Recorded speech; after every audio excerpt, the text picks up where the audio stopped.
All right, I'm going to be honest. Today has not been a perfect day. I mean, a perfect campsite, but yeah, broke a lot of stuff, spent a lot of money, didn't go perfectly. So, and yesterday, I actually tried to record a video, spent hours prepping it, and that failed too. No! Oh no! No, no, no.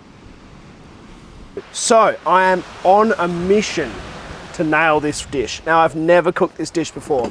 I got inspiration from a guy named Andy Cooks. I've spoken with Andy, and I reckon we could say we're mates.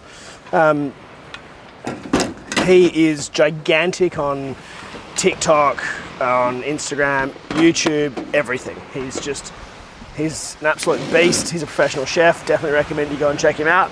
But pork adobo. This one was even roasted by Uncle Roger. It's funny, Uncle Roger is hilarious. I love Uncle Roger. Nephew suit guy, use the right amount, not the white amount. He has like strict guidelines. He has, if you go outside those guidelines, regardless of whether it tastes better or not, no, if it's not on that specific thing, he's very hard-headed, and it's hilarious to watch. I really thoroughly enjoy Uncle Roger. So, let's make some pork adobo. Now, I should preface this by saying I may or may not have forgotten to write down the recipe before I got into no reception area. So I have no idea what the recipe is, other than a vague recollection. So if I get something slightly wrong, you're gonna have to forgive me. So this is a pork belly. It's about 1.2 kilos. It smells good. I don't know why I do that. I always just like to smell the meat, make sure it smells fresh, and it does. So I'm gonna take these ribs out. Don't need them. Oh, there's a little bit of bone there.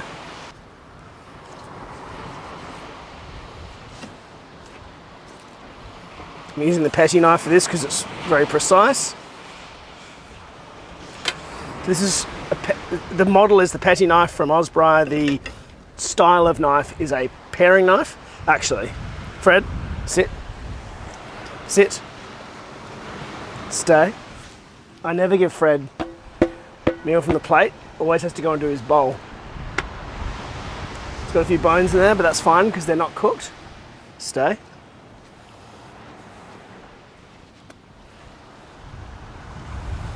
Free. Yeah. He will absolutely smash that.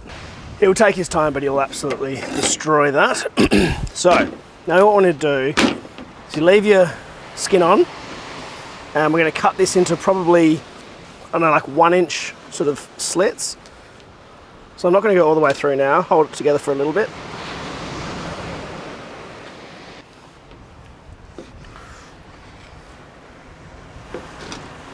You want a really sharp knife for this. The other thing is you don't want to be, I'm not putting very much pressure on this.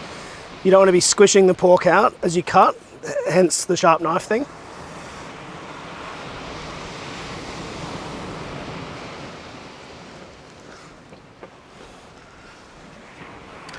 Okay, and we'll drop that straight into a camp oven.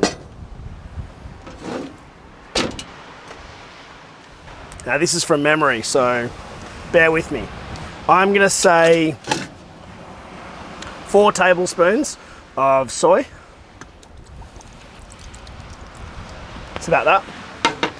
2 tablespoons of vinegar. This is just a white vinegar.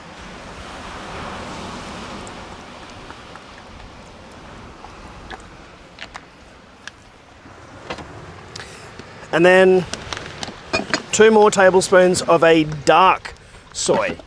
Now, you should be using light soy and dark soy. This is just normal soy. You can substitute light soy for normal soy. You cannot substitute dark soy for normal soy. Dark soy is a lot stickier and a lot darker, so it adds a much darker, deeper color to the dish. So a couple of tablespoons of that. I just use these little Cedar Summit bottles because I didn't want to bring my giant bottle of dark soy from home.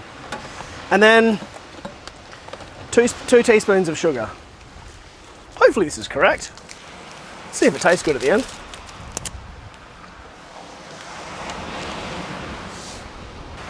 Then to that, we want to add some water. I'm going to say 2 cups. And that's sort of swimming in there pretty well. I might add 1 more cup of water. I want that to be sort of 3/4 covered, because this is going to now be slow cooked. So, now that's done. Oh, garlic. Garlic as well. We're going with 5 cloves of garlic. Any corrections to this recipe I'll put on the screen. Also on the screen, somewhere in this episode will be a code word. Make sure you comment that code word down below to win a copy of my cookbook.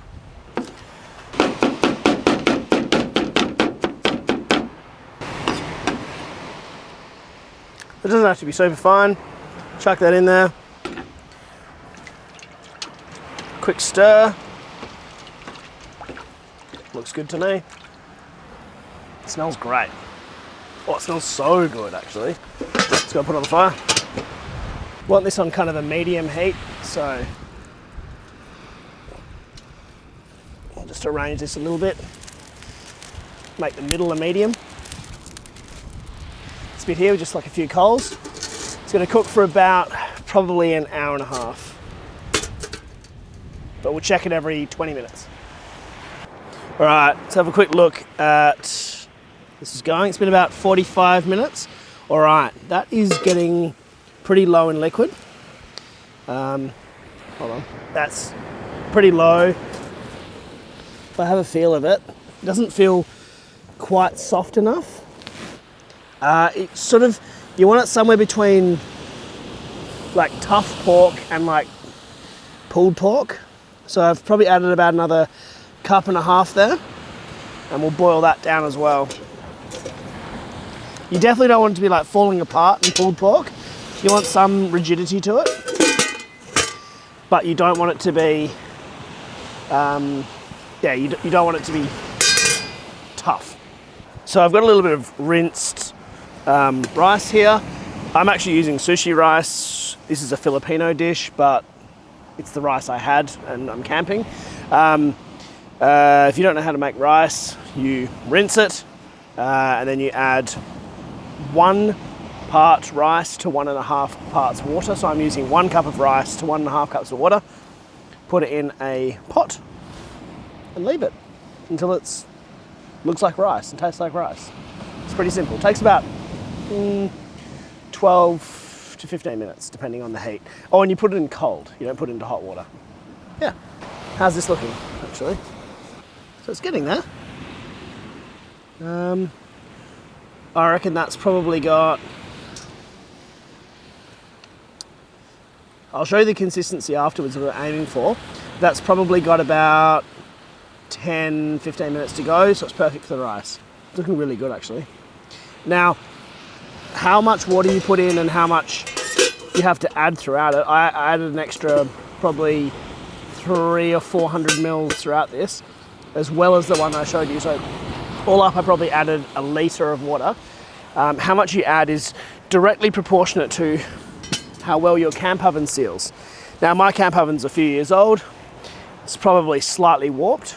I would say this is a pretty normal camp oven, right? So it's not like not a fancy Le Creuset or something that you have at home. It's most camp ovens leak. In fact, when these things are new, they leak less than like your average cheap cast iron camp oven. So yeah, look, I reckon you're probably going to need to add 1.5 litres of water total to this for about 1.25 kilos, 1.25 kilos of pork. So we'll see how it tastes. Right, it's been about 15 minutes or so. This rice is kind of looking gluggy now, so give it a quick stir. Gluggy rice is, oh, this is actually looks perfect. Oh, let's taste. Make sure it's not hard. No, it's good. Cool. You want to, whenever you get your rice off, give it a good stir, give it a good steam up. That'll get rid of any excess moisture. Make it not gluggy. And that can continue to finish off on the bench. Pork, okay, so the pork is starting to fall apart. So that is when we want to take the lid off. We're probably going to leave this for about, I don't know, 5 minutes with the lid off until it goes slightly black. What you want is you want this to caramelize and slightly blacken, get that sugar working and intensify that sauce. It smells incredible. Hold on. That's great. But definitely needs just a little bit of blackening. So yeah, not even 5 minutes, maybe 3 minutes. This is where you give it a good stir, mix it all in.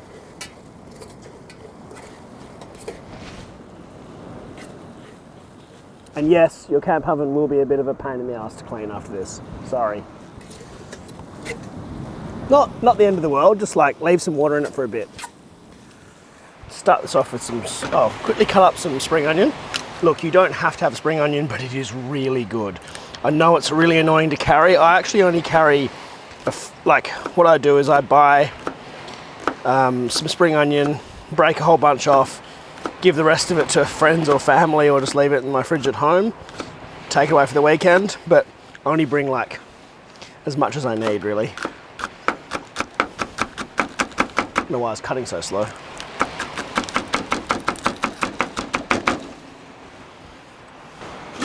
A little bit of rice.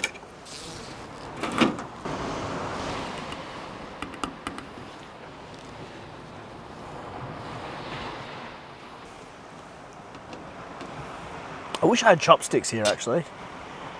It feels wrong eating this with knives and forks. I should really just make some chopsticks or bring some chopsticks or something, some chopsticks.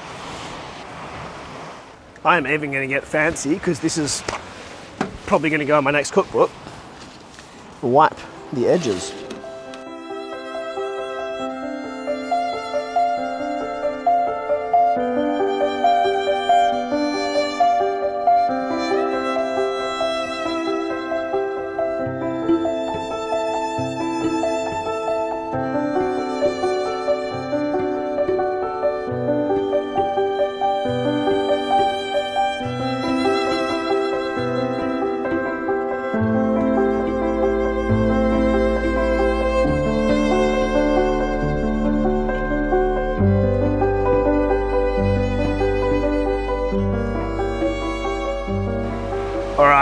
See how we go. I want to get one with a bit of skin because the skin is hit and miss, right? If you cook pork belly, skin can sometimes be really chewy and crap, so let's see if it's good. In the final recipe, I'm going to put a touch more vinegar in there. Other than that, the texture is just perfect. I mean, I just broke that apart with a fork. I don't even have a knife.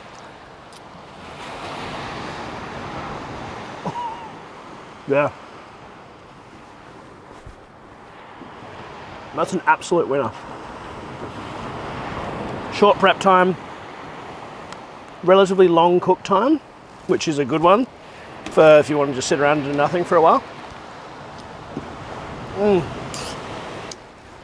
Oh my God, I've gone the whole episode without saying, tonight we're doing fire to pork.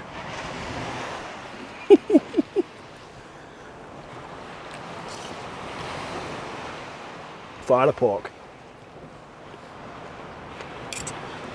All right.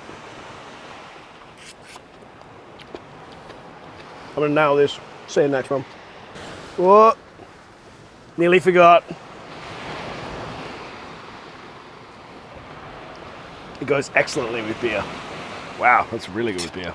Salty, creamy. The fat is not overwhelming. It's there, but it's just creamy. It actually gets better as it goes.